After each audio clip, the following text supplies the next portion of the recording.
Serious internal tension is beginning to surface inside the Women's National Basketball Players Association as negotiations over the next collective bargaining agreement, CBA, enter a decisive phase.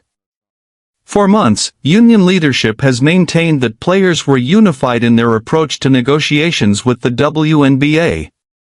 Public messaging suggested alignment on strategy, timelines, and even the possibility of applying pressure through collective action if necessary. However, new reporting indicates that unity may be fracturing behind closed doors.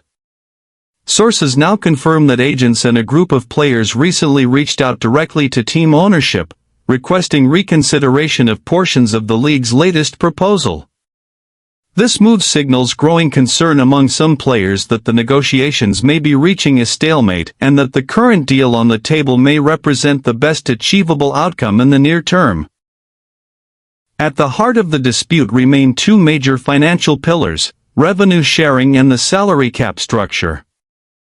These issues have reportedly seen little movement from ownership despite nearly 16 to 17 months of ongoing negotiations. Some players believe the league's recent financial momentum, fueled in part by the arrival of transformative young stars like Caitlin Clark, should justify a more aggressive financial model moving forward. Others are taking a more cautious view, noting that while recent growth is promising, it represents a short-term surge rather than long-term financial stability. This philosophical divide appears to mirror a broader generational split within the player base. Emerging stars such as Paige Bueckers, Reese, and Brink are widely seen as prioritizing competitive continuity and season stability as the league builds unprecedented visibility.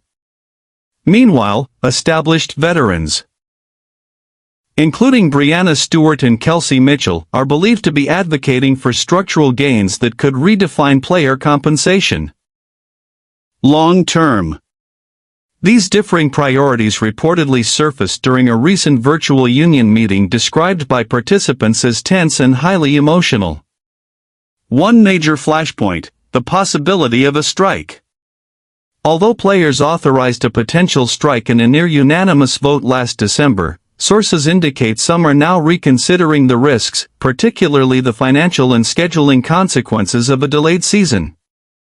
A prolonged dispute could disrupt key off-season milestones, including expansion draft scheduling, free agency timelines, training camp preparation, rookie integration following the draft. With critical deadlines approaching in March and roster-building windows opening shortly after, the margin for prolonged labor conflict is shrinking rapidly. Union leadership has emphasized that any final agreement must be ratified through a full membership vote, meaning the ultimate decision will rest with the players themselves. As negotiations continue, one thing is becoming increasingly clear: the challenge ahead is no longer just about reaching a deal with ownership, but about aligning priorities within the player ranks. The coming weeks may determine not only the future of the next CBA, but also the direction of the league's rapidly evolving economic landscape.